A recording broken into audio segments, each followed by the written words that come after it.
ఒక్కసారి కొమ్మూరి గోల్డ్ కి కాల్ చేయండి. తాకట్లో ఉన్న మీ బంగారాన్ని విడిపించి మార్కెట్ ప్రైస్ కి వాళ్ళు కొనుక్కుని మిగతా డబ్బులు మీకు ఇచ్చేస్తారు. నమస్తే, వెల్కమ్ టు మనం టీవీ. ఈ ఏడాది కొత్త సంవత్సరం ఉగాది నుంచి రాశి ఫలాలు ఎలా ఉన్నాయో మన కేసర్ గారిని అడిగి తెలుసుకుందాం. అయ్యా నమస్తే.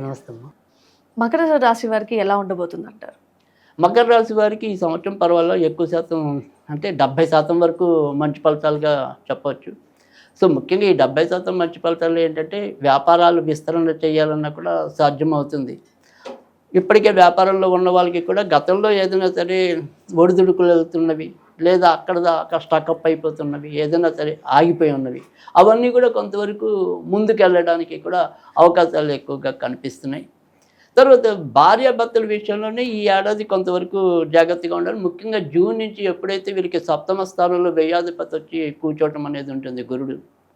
సో అందుకని అక్కడి నుంచి భార్యాభర్తలు ఇద్దరికి ఏదైనా సరే అనుకోకుండా వేరే చోట ఉండవలసిన పరిస్థితులు రావటం, అంటే ఒకసారి అది ఉద్యోగాల రీత్యా కూడా కావచ్చు. కొన్ని ఆటంకాలు ఎదురవబోతున్నాయి. ఇద్దరి మధ్య కొంత ఏదైనా సరే అనుకోని వియోగాలు కానీ విరామాలు కానీ ఉండే పరిస్థితులు అయితే ఉండొచ్చు.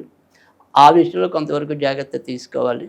ఇక కొత్తగా పెళ్లి కావాలి అనుకునే వాళ్ళకి మాత్రం అదే సమయమే మంచిది. అంటే జూన్ నుంచి డిసెంబర్ మధ్య ఉండే కొత్తగా పెళ్లి కావాలనుకునే వాళ్ళకి మాత్రం అక్కడ మంచి స్థితి కలగటం అనేది ఉంటుంది. తర్వాత జూన్ నుంచి అలాగే ఇంచుమించుగా ఈ సంవత్సరం వరకు కూడా విదేశాలకు వెళ్ళాలన్నా కూడా దానికి కూడా అనుకూలకంగానే ఉండటం అనేది ఉంటుంది.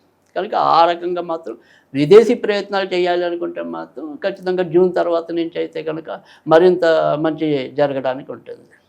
సో డిసెంబర్ నుంచి అందుకే ఎలా చూసుకున్నప్పటికీ కూడా ఈ ఏడాది అంతా కూడా మకర రాశి వాళ్ళు జాగ్రత్త పడాల్సింది ఏంటంటే కనుక జీవిత భాగస్వాముల వ్యవహారం. మరి ఈ భార్యాభర్తలకి ఎదురయ్యే ఈ ఆటంకాలకి పరిష్కారం ఏంటంటారు? ఖచ్చితంగా భార్యాభర్తల మధ్య ఉండే ఏదైనా సరే సుహృద్భావ వాతావరణం పెరగడానికి కానీ ఇలా అనుకొని ఏవైనా సరే ఇద్దరికి ఎడబాటు వచ్చే పరిస్థితులు ఏర్పడుతున్నా కానీ వీళ్ళు చదువుకోగలిగితే నిత్యం కూడా ప్రతిరోజు కూడా అర్ధనారీశ్వర స్తోత్రం చదవటం అనేది మంచిది. ఇక రత్నం పరంగా అయితే మాత్రం ఖచ్చితంగా వజ్రం పెట్టుకున్నట్టయితే కనుక చాలా మంచి ఫలితాలు రావడానికి ఉంటుంది.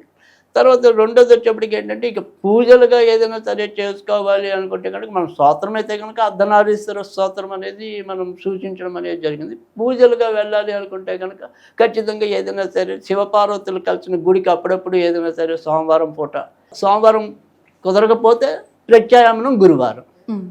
సో అలా గురువారం నాడైనా సరే వెళ్ళి ఆ రకంగా ఒకసారి దర్శనం చేసుకుంటే చాలు. పెద్దగా పూజలు అవి ఏం చేసుకోలేకపోయినా పర్వాలేదు. కేవలం దర్శనం చేసుకున్నా కూడా మంచి ఫలితాలు రావడానికి అవకాశాలు ఉంటాయి. ఆ రకంగా చేసుకోవటం అనేది మంచిది. ఇక పిల్లలు ఎవరైనా సరే విద్యార్థులు ఉంటే మకర రాశిలో ఉన్న విద్యార్థులు ఎవరైనా ఉంటే కనుక వాళ్ళకి కొద్దిగా ఇంటి దగ్గర పట్టును కాకుండా ఎక్కడైనా సరే ఏదైనా సరే హాస్టల్లో కానీ లేదా వేరే ప్రాంతాల్లో కానీ చదివిద్దాము అనుకుంటే కనుక దానికి ఈ ఏడాది అనుకూలత అనేది ఎక్కువగా ఉంటుంది. అలాంటివి ఏదైనా సరే వీళ్ళు అనుకుంటే కనుక తల్లిదండ్రులు అలాంటి ప్రయత్నాలు అయితే కనుక ఖచ్చితంగా ఈ సంవత్సరం కొనసాగించుకోవచ్చు. మంచి ఫలితాలు ఉన్నాయంట ఉంటాయి. ఆ రకం అంటే ఉన్న చోట కన్నా కూడా వేరు చోట ఈ పిల్లలు ఎక్కువ పైకి రావడానికి ఉంది. సో అందుకని మనం మీమాంసలో ఉన్నాం అనుకోండి, మన పిల్లల్ని హాస్టల్లో పెట్టాలా వద్దా, హాస్టల్లో పెడితే మరింత పాడవుతాడా, ఇలాంటి సంశయాలు కొన్ని ఉంటూ ఉంటాయి. కానీ అలాంటి సంశయాలు లేకుండా నిరభ్యంతరంగా ఈ ఏడాది అయితే కనుక వాళ్ళని కొద్దిగా దూరం పెట్టి చదివించుకోవచ్చు. చూశారు కదా, ప్రతి రాశి వారికి పరిష్కారానికి కూడా గురుగారు చెప్పినట్టుగా పాటిస్తే మంచి ఫలితాలని మనం సాధించవచ్చు. చూస్తూనే ఉండండి మనం టీవీ.